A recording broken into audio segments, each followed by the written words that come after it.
What's up, StarCraft fans? This video is brought to you by Lucerna Sempiternus, who is supporting me on Patreon. Pulse Cannon tier supporters or higher are guaranteed one video redemption per month. This month, he requested Nexus Co-op, the third prestige of Jinara. So once again, go to Arcade, Nexus Co-op, then click that first result. Then if you want to play with someone else, you can invite them here or pre-make the party and then go into the arcade game, then click Start Game. Then once you're in game, we will select Jinara. My masterpiece for this will be sacrifice cooldown, so I can sacrifice more. I'll need a lot of energy for this. Go for sacrifice resource refund, since I'll sacrifice, and chrono boost efficiency, so I can really get that stuff out. For the first map, we will go part and parcel. This is the map where we have to break boxes to collect parts for General Davis to open or to activate the Belias, and then the Belias will open up the hybrid, then they'll die to it, and then we'll have to deal with the hybrid 3 times to end the mission in a victory. I will not be playing this live. This is a replay. I have already done the game. We are going part and parcel. The reason I can't really do this live is because it's like my, 4th game on this prestige of Jinara. So I'm still kind of learning. I'd rather play the game first and really feel it out so I can properly articulate myself when it's time to talk on this video. So my strategy in the early game would be to really get those probes out. So the way Jinara's build works is that if you chrono boost early, you'll get an intense supply block at 15 supply. So I opted not to use the chrono boost for now. And then at 14 I'll drop the pylon before starting the 15th worker to minimize the downtime on my Nexus. Because if I start the worker right away, the pylon will take a lot longer to complete. In fact, I start a refinery before I start my next worker, but as soon as the worker starts, I chrono boost the Nexus right away, and as you see, each chrono boost on the Doom Nexus will reduce itself by 100. That's why the other option on Jinara's Mastery is increased building health, so that these Nexus will survive for longer. I've already started the other assimilator, and you can see I haven't started a single gateway yet. I will make a lot of gateways later on, but for now, I'm just really pumping out the workers to get that economy nice and healthy. So as soon as the option is available, I'll pick the third prestige for Jinara to allow this Abyss Beacon to spawn. It will spawn Jinara around 4 minutes if you time this correctly. Now you can see I'm at 23 supply, and it's about time to start the gateway. So this is the time when I start my tech. It's 2 minutes into the game, which is probably late for most commanders. But in this particular case, I really want to chrono boost the probes out so that I'll have a healthy economy to pump out a lot of army later on, because I will need to create a lot of army later on. The first game requested by Lucerna Sempiternus is to make a lot of Stalkers, a lot of Dark Templar, a lot of Supplicants for this run. I will still use this eye thing, the second top bar of Jinara, for this prestige at least, will kind of transform the less unit into a stronger version of that unit, and it will be more effective in fights. The first top bar will generate a bunch of energy for this middle orb thing here with 39 or 40 energy currently, so I'll need a bunch of energy to actually use this transform ability. If I don't have enough, I'll need to sacrifice, ideally Supplicant, to get more energy to use the transform thing. Cybernetics core almost complete. I'm going to add another Nexus here, or another pylon here, so I don't get supply blocked. And once that's available, I'll be able to keep warping stuff. Stalker, or the Slaughter, has spawned. You can see I use the transform right away, and it becomes a dark offering with these little fancy spiky things floating on top of it. It has the same voice lines as a Vanguard, the Tal'Darim version of the Immortal. You can see it looks like a bigger Stalker with a fancy headdress thing. So you can see I've used up the sacrifice. The sacrifice will generate a little bit of energy. And you can see the enemy is Reaper Liberator. So first wave Reapers means that the enemy is the Reaper Liberator. They will come with Cyclones, they will come with Battlecruisers later on, Ravens, and of course Reapers and Liberators, and of course Marauders. You can see second Dark Offering, second upgraded Stalker has started. I've also started a +1 attacks for my units because I'll need a lot of upgrades on my units for that to be effective. That is the composition that is requested by Lucerna Sempiternus for this match. So now, with a couple of energy or with a couple of upgraded units, I'm able to attack this expansion, so I can get my economy really up and running. I even used one of those scary top bar things for Jinara. So she, in the third prestige, she has 3 charges of this super top bar, which will delete a lot of stuff on the enemy side. But it only has 3 charges throughout the entire game. These don't regenerate, so once you've used up the 3 charges of this T ability, it will no longer be available. I think it's called the Shadow of Death top bar or something. Something scary and Taldarimi like that. Speaking of, I love the fancy swirly things on top of Jinara's top bar. Look at that. Such intricate design. It's pretty, to be honest. So, Jinara's ability in this prestige is kind of similar to Alarak's, with 2 additions. Of course, you have Deadly Charge, you have Distraction Wave, you have Empower Me. You also have, as I mentioned earlier, the Super Top Bar that can only be used 3 times for the entire game, and also this D ability, which apparently transforms her next attack into a splash damage attack, which is pretty neat. I recall my army here so they can fight this wave. You can see Jinara's Distraction Wave does so much damage, it completely erased this entire attack wave of Reapers. Turned it into charred crisps. No, Distraction Wave deals so much. I love the ragdoll effect. Look at those fallen Marines. They turn to crisp and then they kind of just fade. Like, you know, RTS units. We charge into here. I target that siege tank because it presents the most threat to my units. It does splash and bonus damage to armored, which these Dark Offerings absolutely are, armored and mechanical. But let's continue cleaning out this area. You can see I'm also still saturating my expansion. As I said, I will need a lot of economy to be able to muster up a big army to fight this map, because this style, not exactly as strong as that Mass Warp Prism style you might have seen in the previous game. In fact, if you haven't seen it, I recommend you check that out, because that one, I feel like that one is the way to go for Jinara, the Mass Warp Prism thing, with 3 of these Stalker dudes and 1 of that Dark Templar. Look at the shade here. So you can see that I sacrificed. This was the Supplicant I sacrificed earlier. Now he's his ghost, I guess. This is walking around this afterlife abyss. It's kind of fancy. I'm gonna help out the Belias with this first hybrid. Kind of deal my damage to it, while the Mobius hybrid is busy mostly fighting the Belias. So aside from breaking open the box, the Belias also serves as a kind of meat shield with its 1500 health to kind of allow us to relatively safely engage the Mobius hybrid. Of course, I said relatively because it will still attack us. We will still need to engage with a little bit of care so that we don't just lose everything. And for now, we definitely don't want to lose our entire expansion. So we run back temporarily to help clean out this attack wave. I just clean out that pylon intentionally so I can have my 16 building setup. Use that. You can see the Liberators, even when they're clearly out of range, they will still do their attack thing because logic, Blizzard logic, Amon logic, what have you. Making more gateways so I can really pump out the army.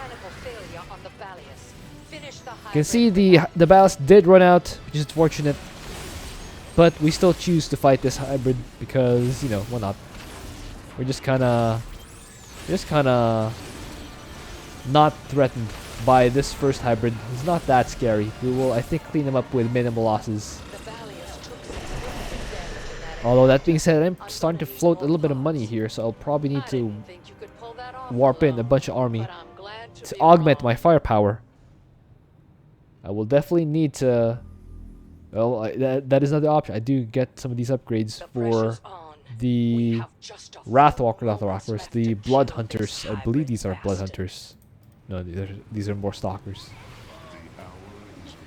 Either way, I just start the push into this area. Just clean out all these guys. That siege tank, once again, posing a lot of danger to my army with its splash damage and long range and anti-armor.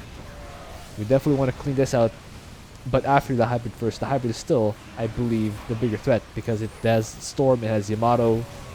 I'd rather not have to deal with it if I don't have to. Yeah, a little splash.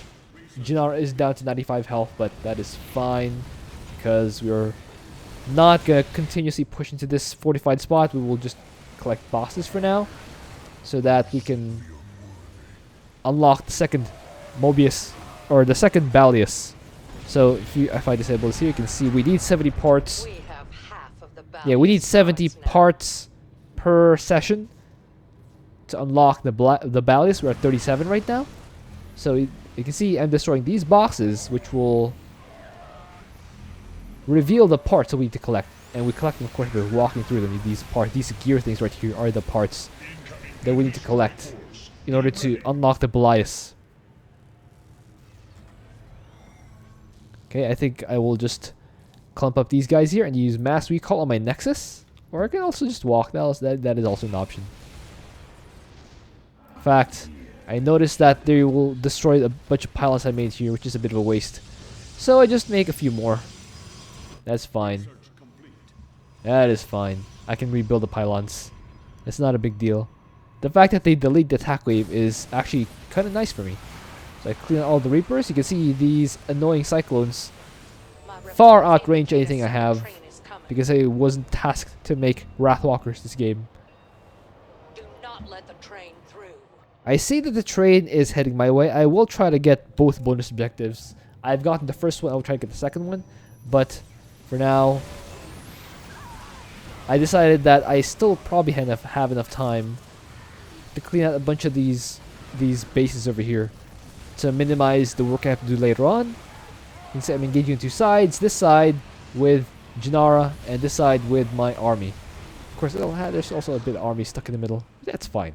I put down 2 more pylons here so I can have warping points and also increase my supply limit so I can continuously produce stuff. Alright.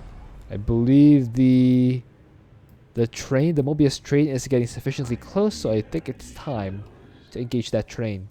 135 supply at 16 minutes is kind of not good, but hey, I will excuse myself for the low supply count because I am engaging the whole time and I'm soloing, so you can't really expect me to just grow and grow in supply because I'm not a speedrunner and I don't really have this optimized or anything.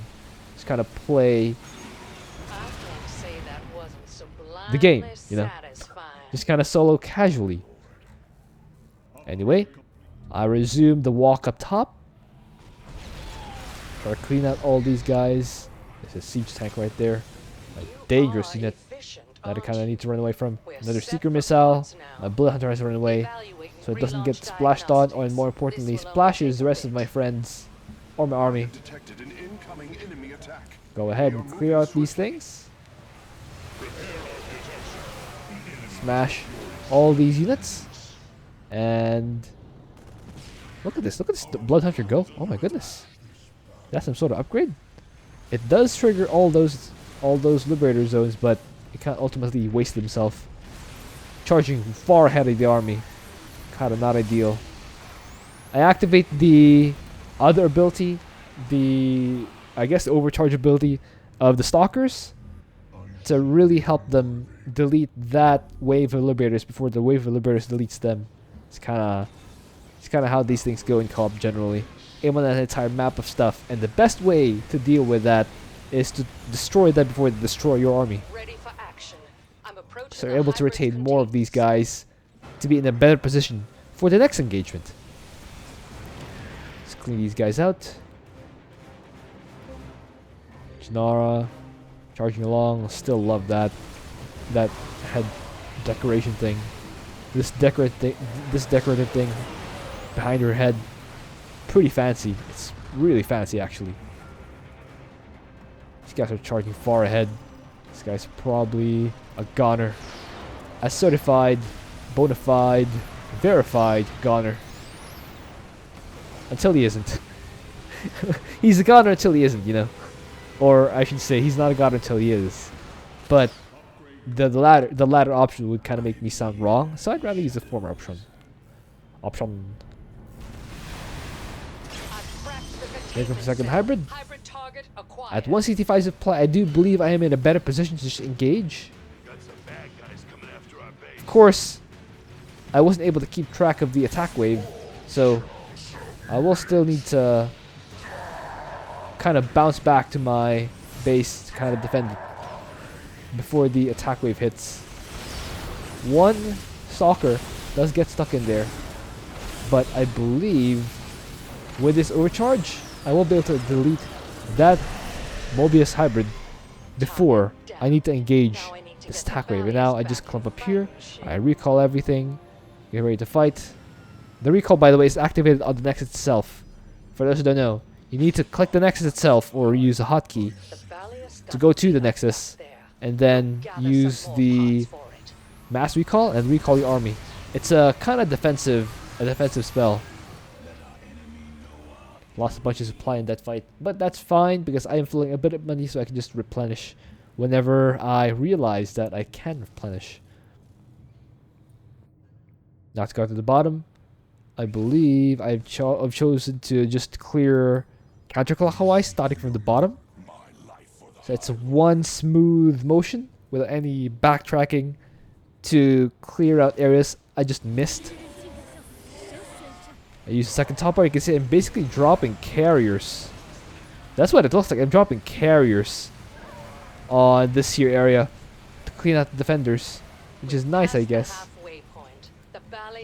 But I probably need to work out more efficiently to drop them.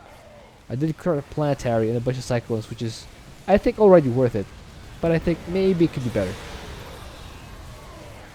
Cyclones once again being incredibly annoying. So I just charge with Jinara and the Dark Templar to finish them off. I go in here. Beat those down. Battlecruisers being annoying. Of course, I want to delete it before they delete me. As I said, the mantra in co-op is delete the enemy before they delete you, because you only have one army. Amon has several, so you don't want to trade with Amon. I know in 1v1, the name of the game is having efficient trades against your opponent. That's not the way. That's not the case in co-op or even Nexus Co-op. Amon has the entire map, literally the entire map. All you have are two bases, and whatever army can produce out of those. So, if you're trading with Amon, you're probably losing, just because the math works out in Amon's favor. So, in order to make it work toward your favor, make it not a trade. Make it a complete sweep as much as possible. Don't lose any units while make Amon lose his entire army. Alright, I believe it's time to use the last hotbar, which is that big old mothership, which will, yeah, basically cause an avalanche of what looks like debris and create a giant explosion, which I'm not sure what it does, but yeah, it doesn't put any status effects. But it does look pretty, so there's that. Might be just a giant nuke or something, or a sort of nuclear annihilation. Arcturus-esque. Okay, you can see there's a lot of liberators here that will clear a bunch of my army. I go down to 160 supply, even lower than 160 supply, because Reaper Liberator does hit hard, does deal several tons of damage. So I kind of need to activate Empower Me on Jinara to clear out all these guys here. And there it is. Last bunker goes down. Now all I have to do is clear out the last Mobius hybrid. And this kind of feels more like a, I don't know. If there's a Hot and Horner style in Nexus Co-op, this might be it. Like, you're just straight up kind of trading trading blows with Amon, and as I mentioned earlier, that is not the way you want to go. And of course, that is the reason why I opted to go for this expansion early, and the reason why I opted to saturate basically before even starting any of my tech tree, because I do need as much money as I can to produce all the armor I can get. You can see I'm still just barely maxing out. That is quite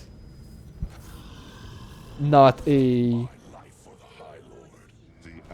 co-op-istic style. It's more like a trading style, which is not ideal. But as you can see, as long as you still macro decently, I wouldn't say I macroed well this game. Maybe decently, sufficiently to at least max out at a quasi semi reasonable time. You'll be fine, even soloing. And there it is. That is game 1. Lucerna Sempiternus requested 2 games out of this prestige, so the next game will be on Missed Opportunities, an even longer one. So let's hop right to it. Missed Opportunities is of course the map where we have to escort Stet Boys bots as they harvest these Terrazine geysers all around the map. There are 5 sets of bots, and we're only allowed to lose 1. If we lose 2 bots, I guess that will be really, really sad, and that's why we'll lose. I will go for kind of the same opening as I did last game. Maybe with a little tweak here or there, but essentially it'll be just Pilot 14, early gas, double, I think triple chrono boost to my Nexus to really pump out the workers. You see, this little base here is where Stet Boy unloads his Terrazine harvesters, which look like science vessels, and they'll kind of make their way across these stone roads. I would like to say that they're railways, but they're more like stone roads because I don't see any railing. Maybe there is. Yeah, maybe these are rails. But then again, Stet Boy's bots are kind of air units. So, wait. Are they air units? I think they are ground units, but they're just hovering ever so slightly off the ground. It's kind of strange. Yeah, they are ground units because the Scourge and the Phoenixes can't quite target them. But they're clearly off the ground, so that's one of the things that's kind of peculiar about this map in particular. Second pylon's on the way, and this time I do start my gateway a little earlier, like 10 seconds earlier, maybe 15 seconds earlier than what I would normally do in the last game, but I think it's pretty similar, at least. I like how the design on this altar thing has like a pair of hands kind of summoning a little black hole, like Kamehameha black hole thing. It's pretty neat. And you can see the hands aren't human hands, they are Protoss hands. Again, a neat little detail. Really cool how the Nexus Co-op guys are able to create cool, beautiful stuff like this. Look at that. How do you even think of designing things like these if you're just a modding community? Look at that, those black energy, just kind of throwing vapor up with little purple glowy glitters. It's really neat. Really neat. You guys might think that all your hard work animating these cool units will go unnoticed. No sir, they are not unnoticed. I do like all the work you've done, even on this fallen space station with a little infested goop on it from Ariel Hansen. Very, very beautiful work. Well, this is ugly, but you know, the work itself is yeah, I can tell that a lot of work went into these designs, and I really like them. Used a stalker here. So my strategy in the second game is caster, upgraded stalker, supplicant, and wrathwalker. That is the strategy. That is the composition given to me. So you can see the first bot is about to head out to this area, so I clear out all the guys on it to ensure that the harvesting bot goes unharmed I will send my units here to clear the rocks. That's what they're good at. They're good at dealing damage there in a straight up fashion. Meanwhile, Jinara is good at clearing waves of not 2,000 health units. So I've split them accordingly to optimize each of their strengths. You can see the splash damage of Jinara allows her to deal damage to all those guys at once. And even crowd control them a little bit so that they do minimal damage to her. Meanwhile, these units are all single target. They're pretty good at taking down individual rocks. And that's why I'm trying to split them the way I did. Clear out these things. Very nice. Very cool design for Jinara. Look at that. This is the swipe thing of her scythe.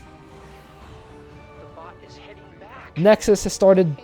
In fact, I've also started, you know, I've also upgraded 3 stalkers to become these dark offerings.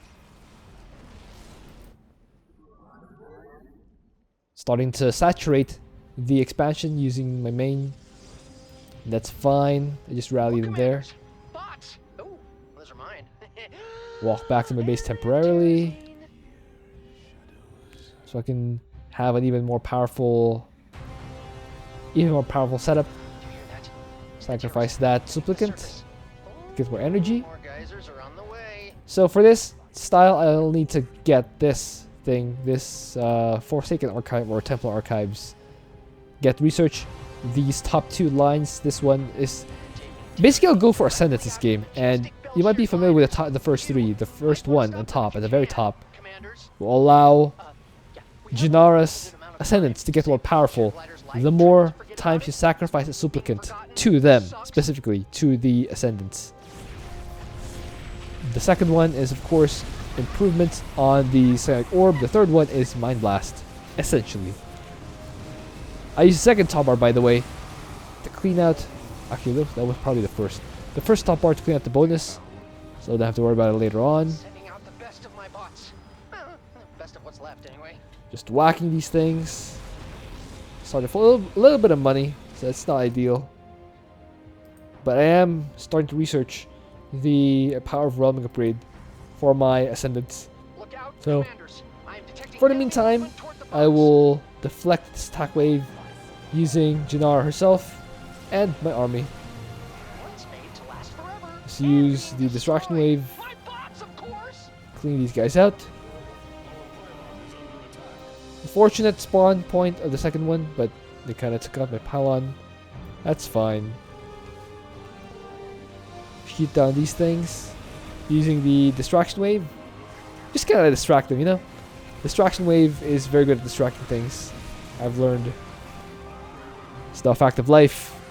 And that's why it's probably called distraction wave, even though it's not really called distraction wave. But since I call it distraction wave, it is not officially what it's known as.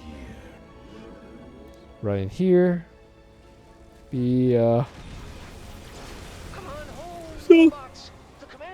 Still a little jet lag. I apologize. I'm still a little bit jet lagged from my flight.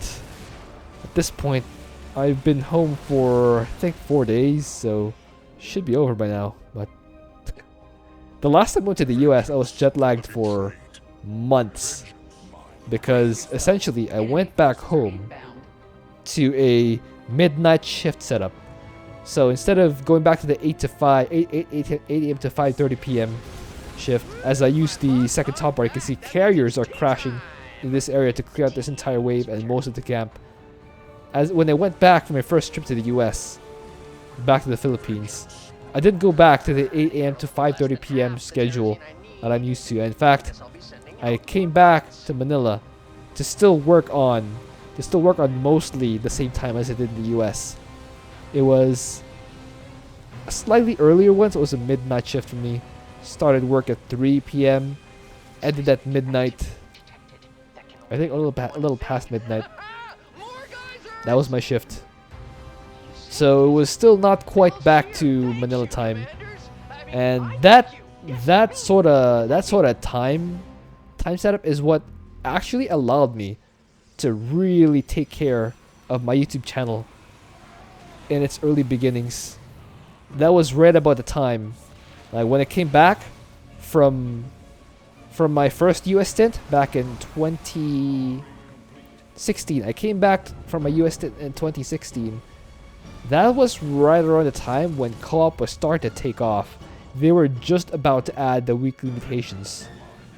And I went home, I got home at about 1:30 a.m. And at 1:30 a.m. I had a bit of time to myself. Most of my family were asleep. And it was just me and my computer. So, you know what that means. When a guy is left alone on a computer. That's right, he plays StarCraft 2 co-op. And I just kind of played more and more co-op. I kind of got into touch with people who are better at the game. I kind of learned from them, I hope. Maybe they learned from me.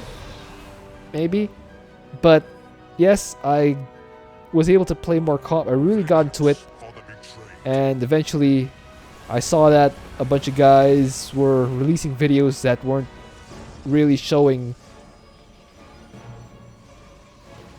hyper impressive gameplay for co-op, and they figured, hey, I can play co-op right about as well as these guys. And that's when I really started uploading stuff. I think I started uploading YouTube videos of StarCraft 2 co-op YouTube videos right around that time. I think it was weekly mutation number 6, War is Hell. And then it really started taking off on week number 10, Urban Warfare. That was when I started doing the StarCraft, or the StarCraft subreddit posts. And I just linked, I did the posts on there. I made it as informative as possible. I linked my own videos there.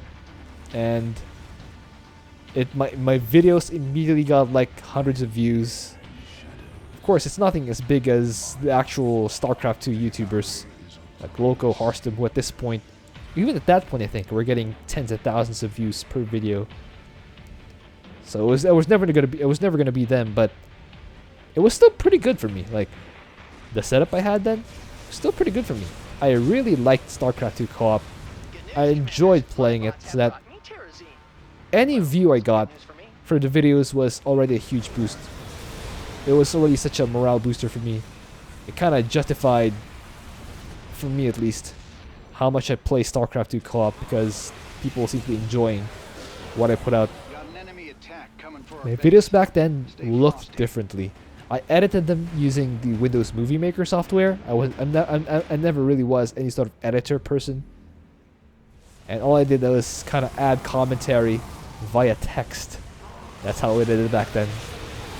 It was pretty funky. I can't believe Ascendant survived. It has 5 stacks. And that's down to 38 shields. It almost fell. Oh my goodness.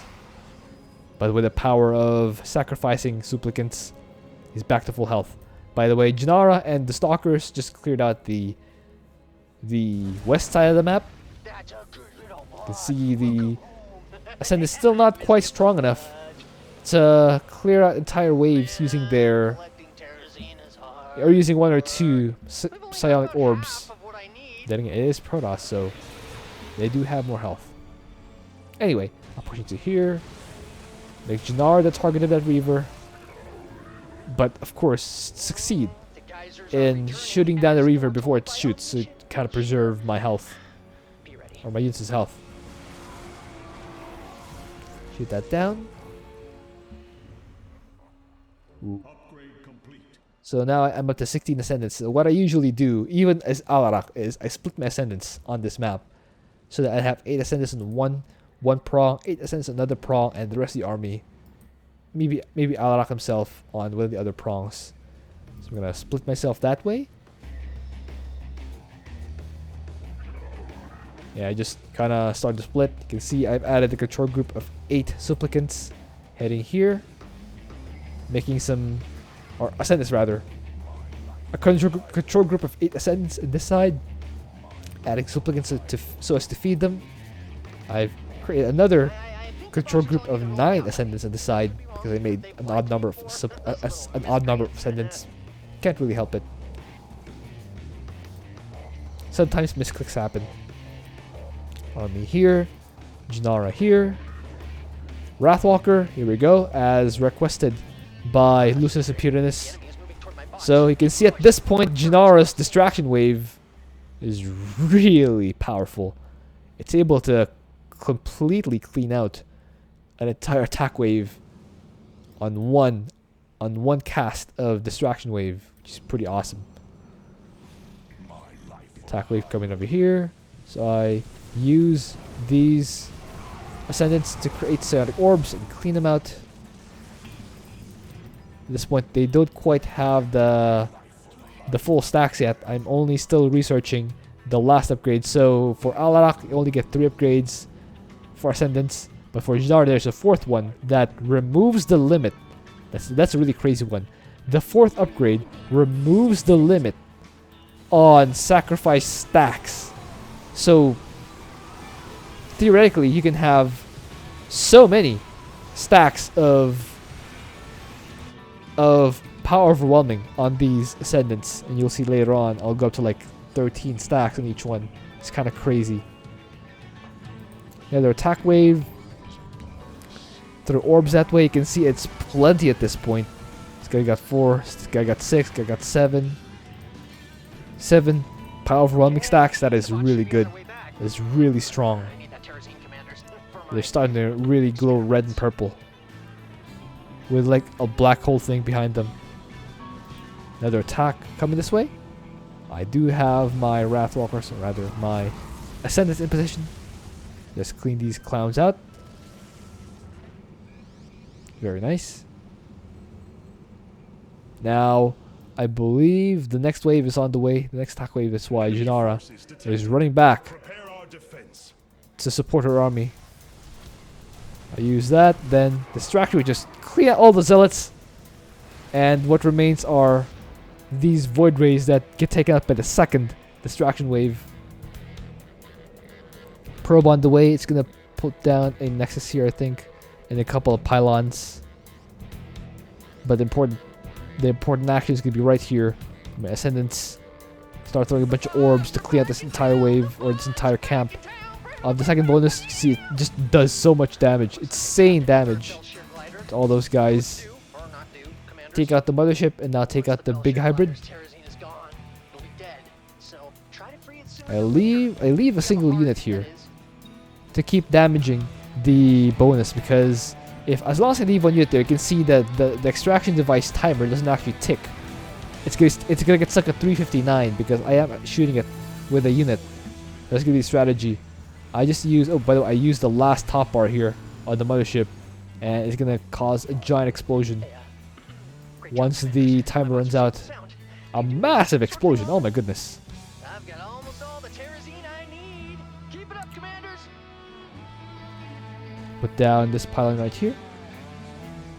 Then clean out the rest of these buildings. Stalker's doing pretty decent damage, I would say. Yeah. Meanwhile, pylon is completing, and army is attacking. We gotta destroy this nexus. Otherwise, they'll just kind of rebuild everything. Pretty annoying. Alright. Cleaning out these guys with 2 distraction waves is pretty cathartic, not gonna lie. Especially when you realize how weak the distraction waves are early on. Seeing them just grow up, be big and strong, and clean out entire waves is just so beautiful to see. Some orbs there, really laid the smackdown on these enemies. Now I have a bunch of, I think I have 10 upgraded stalkers. It's gonna be really good. Start shooting these down. It's kind of weird that those cannons deal health damage to my stalkers rather than shield damage. It's kind of funky. You can see stalkers don't quite do amazingly versus buildings. They do okay, but not amazingly. Clean out these guys. These thighs. Oh my goodness. Ooh, explosion. These guys taking out my infrastructure there, so I kind of send Jinara to stop them. It's kind of annoying. I have to, but it's fine. Attack wave heading here. Just clean them out. That's probably the easiest part. Just cleaning it out with Zon rocks. No, my ascendants.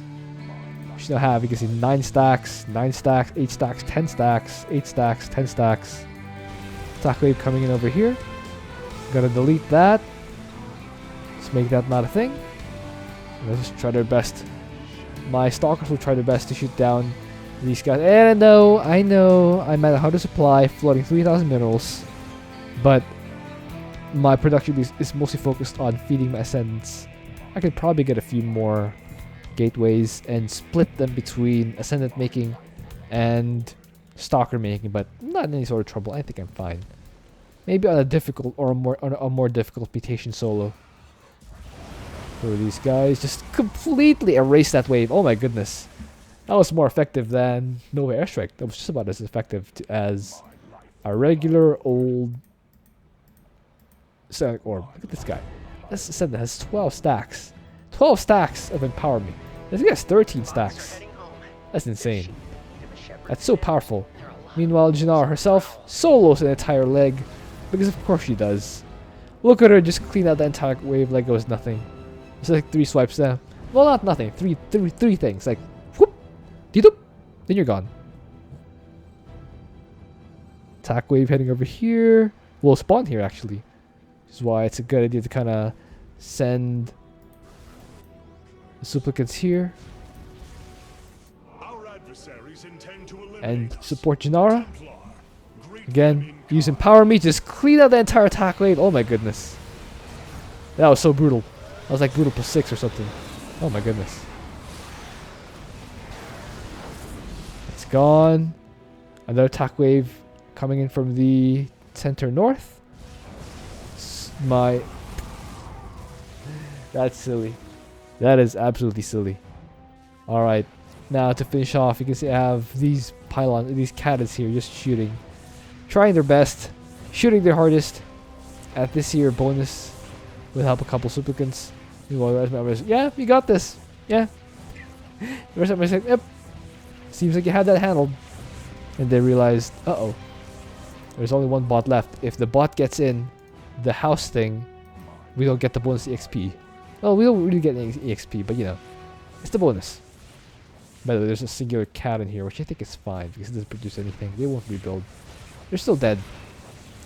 Finish off this last bonus, and that will give us all objectives done with nothing lost.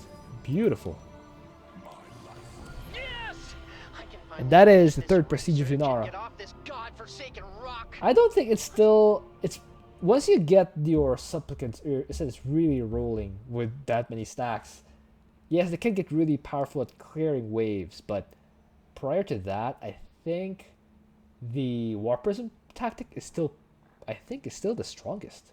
I'm crazy. I really like the Warp Prism tactic. But yeah, Ascendant tactic really good as well. Anyway, that will be it for Jinara, unless I do another one for Nexus Co-op in a future video. So yeah, hope you enjoyed that. Thank you for watching. If you have an idea for what else you do, please leave it in a comment. I'll see you guys next time.